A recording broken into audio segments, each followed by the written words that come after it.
Ayan, nakikita po ninyo sa video yan. Napakasaya nila. Okay lang. Ni Erica at ni Edu. Walang pag-aalinlangan. Na sweet. Na walang pag-aalinlangan na magkakahiwalay sila.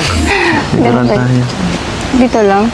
Pero, ano nangyari? Ang gagawin natin dito? Pagkatapos ng video ito, pagkatapos Hindi, hands na dapat kasi bago pa lang tayo. Ito, pagkatapos ng lahat-lahat. Sayang oras, no? Ano nangyari kay Erica? Baga pinapatagal pa, kalukuhan. Iniwan na lamang. Magmali. Nabasta si Edu. Pinadaan ko sa lambing. Pansin ko. Bakit? Napaka-sweet ko, no? Pakinggan muna po natin. Wala na, naggamit tayo. Kung Sa bakit gabi daw tinaalalayan yung umalis girlfriend at mo. iniwan. Yan, ganyan. Yung ano, yung... Di nyo na po mapapanood si Erica or ang tambalang Edrica sa ating channel. About dun sa pabahay, tinanong ko sila. So, tay, paano po yung pabahay? So, yun po, ang sagot po nila ay ilaan na lang daw dun sa mga taong mas nangangailangan pa.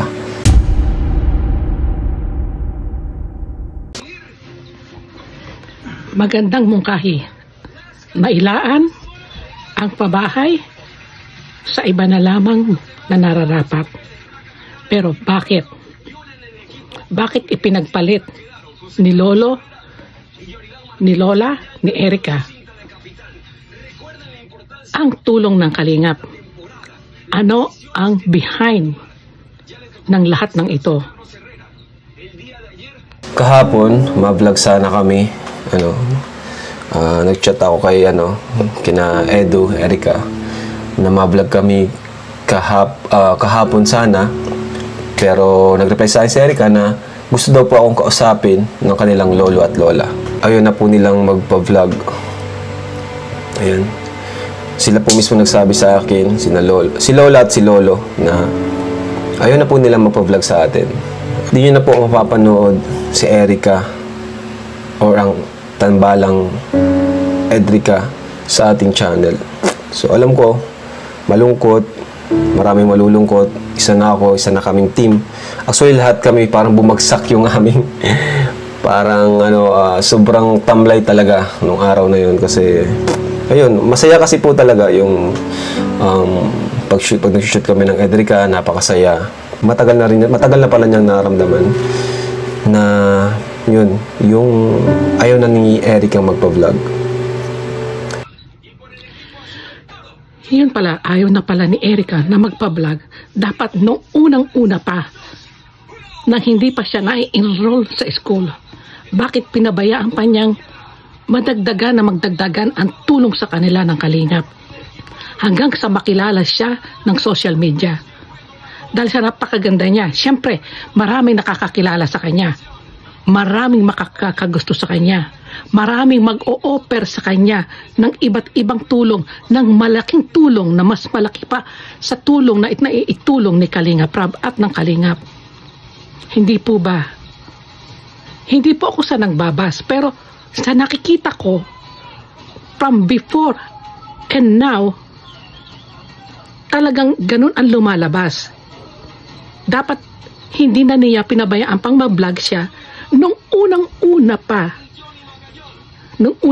pa na ayaw ko magpa-vlog. Pero nakilala siya, di ba? Nakilala siya ng social media. Magandang babae, sexy. Kahit taga-state, kilalang-kilala siya. Si June A, talagang kilalang-kilala siya na talagang willing magpadala ng 500,000. Hindi lang yun. Kung may condition pa. Bakit nangyayari ito? Meron bang mga wakwak behind sa pangyayaring to? O may kinalalaman si June A dito sa pangyayaring ito? Talagang kahit paanong gawin, kahina-hinala, kahit pasabihin ni Erica na dahil sa school, kaya siya ayaw niya magpa-vlog. Bakit pinabayaan pa niyang lumala? Pinabayaan pa niya. Dapat nung unang-una pa, Siya yung mas nakaramdam ng noon pa. Di naman ganun katagal, siguro 1 month ago, mga 1 month ago siguro. Yan, siguro mga ganyan, di naman po ganun katagal talaga. Pero siya po yung unang nakaramdam noon. And siya yung kumausap din, nagbibigay ng advice kay Erica, ganun. Pero hindi niya po sa akin sinabi, di sinabi sa akin ni Edo yung mga sakripisyo niya, na kahit ramdam na niya na ayaw na ni Erica magpa-vlog, ay hindi niya sa akin sinabi.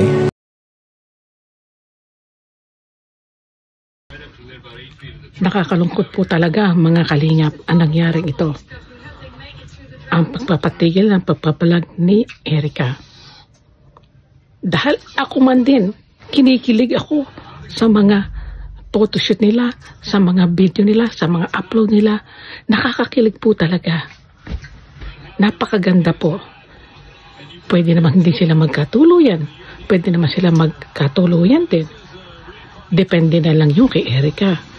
Pero sa nangyaring ito, sayang na sayang. Sayang na sayang, Erica. Sana hindi malalaman ng mga madlang people, hindi malalaman ng social media na merong behind the scene na nangyayaring ito. Sana talagang sa pag-aaral lang talaga ang ginawa mo para ipatigil mo ang pagbablog sa'yo.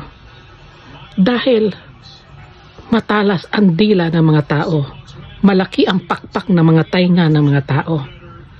Malalaman nila yan kung ano ang nangyari. Oh well, siguro po, that's the way it is. Lahat ng magagandang dilag na nabablog ni Kalinga Prab, ano po ba nangyayari? Hindi na kahina-hinala na po talaga. Pero sana huwag naman po. Hanggang dito na lang po ito at malam po natin ang susunod. At kung gusto mo nyo mapanood ang kabuuan ng bidyong ito, punta lang po kayo kay Kalinga Prab. At shoutout sa iyo, Kalinga Prab. Shoutout sa iyo, Edu. Sorry, Edu. At ito po si Salema Fanarik. At sana po, supportahan din niyo po ako. At marami pong salamat.